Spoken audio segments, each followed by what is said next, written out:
অসম প্ৰদেশ কংগ্ৰেছ কমিটিৰ মুখপাত্ৰ ৰাকেশ চক্ৰৱৰ্তীয়ে পদত্যাগ কৰিছে। যুৱ কংগ্ৰেছৰ উপ-সভাপতি সদস্য পদত্যাগ কৰিছে ৰাকেশ চক্ৰৱৰ্তীয়ে। আৰু দল ত্যাগৰ পাছতে কেইবাটাও বিস্ফোৰক অভিযোগ আনিছে চক্ৰৱৰ্তীয়ে। সাধাৰণ ঘৰৰ লৰাই আজিৰ তাৰিখত কংগ্ৰেছ কৰিব নোৱাৰে আৰু টকা থাকিলেহে কংগ্ৰেছ কৰিব পাৰিব, নহলে নোৱাৰে বুলি অভিযোগ ৰাকেশ চক্ৰৱৰ্তীয়ে।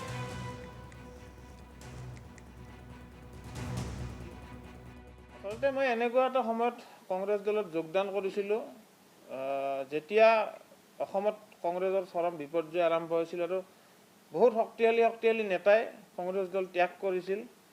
সেই সময়ত মই কংগ্ৰেছ দল এই কাৰণেই যোগদান কৰিছিলোঁ যে কংগ্ৰেছ দলৰ যি সমাজতান্ত্ৰিক আদৰ্শ, যি ধৰ্মনিৰপেক্ষ আদৰ্শ আৰু যি এক ফেডাৰেল ষ্ট্ৰাকচাৰত কংগ্ৰেছ দলৰ মূল আধাৰ যি বিশ্বাস কৰিছিল বা কংগ্ৰেছ দল প্ৰতিষ্ঠাৰ যিটো মূল উদ্দেশ্য আছিল, সেই গোটেই আদৰ্শটোৰ প্ৰতি আকৃষ্ট হৈ আৰু গোপীনাথ বৰদলৈৰ পৰা আৰম্ভ কৰি তৰুণ গগৈ ডাঙৰীয়ালৈকে ৰাষ্ট্ৰীয় দল হৈও জাতীয়তাবাদৰ যি চৰিত্ৰ বৰ্তাই ৰাখি এটা জাতীয়তাবাদী আদৰ্শত তেওঁলোকে কাম কৰিছিল।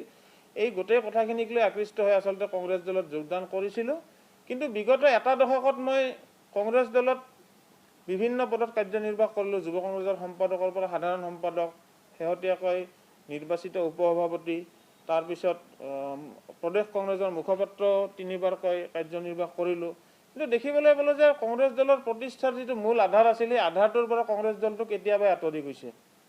এই দলটোত এতিয়া একমাত্ৰ ব্যক্তিগত সম্পৰ্ক আৰু পৰিয়ালকেন্দ্ৰিক যি লেগেচি, পৰিয়ালকেন্দ্ৰিক লেগেচিৰ মাপকাঠিৰ ভিতৰতহে কংগ্ৰেছ দলটো অসমত চলি আছে। গতিকে বৰ্তমান সেই তৰুণ গগৈ বা গোপীনাথ বৰদলৈ বা যি প্ৰতিষ্ঠা কালৰ যিটো আদৰ্শৱান কংগ্ৰেছ, সেই কংগ্ৰেছ দল অসমত নাই।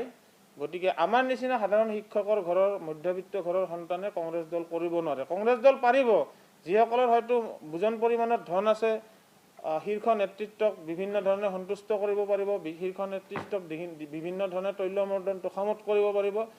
সেই মানুহখিনিহে কংগ্ৰেছ দলত নিশ্চিতভাৱে যদি আপুনি মানে শকত ধনৰ আপোনাৰ এটা হাতত পুঁজি আছে, তেতিয়া আপুনি কংগ্ৰেছ কৰিব পাৰিব। তেতিয়া আপুনি ৰকিবুল হুছেইনৰ নিচিনা নেতা, সেইটো মই ক'বলৈ যোৱা নাই। এতিয়া চাওক, মই যেতিয়ালৈকে দলত আছিলোঁ এটা দলীয় শৃংখলা, দলীয় এটা নীতি আদৰ্শ মানি চলিছিলোঁ। গতিকে আভ্যন্তৰীণ বিষয়ে মই যিখিনি ক'ব পাৰি সেই কথাখিনি ইতিমধ্যে মই সংবাদ মাধ্যম বা মোৰ পদত্যাগ পত্ৰত উল্লেখ কৰিছোঁ।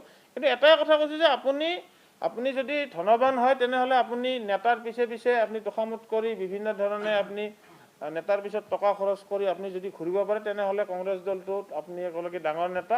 অন্যথা আমাৰ নিচিনা সাধাৰণ ঘৰৰ মধ্যবিত্ত ঘৰৰ ল'ৰা যদি ধন নাই, আমি কংগ্ৰেছ দলত অচল টকাৰ নিচিনা, কংগ্ৰেছ দলত আমি সাধাৰণ কৰ্মচাৰীৰ নিচিনা।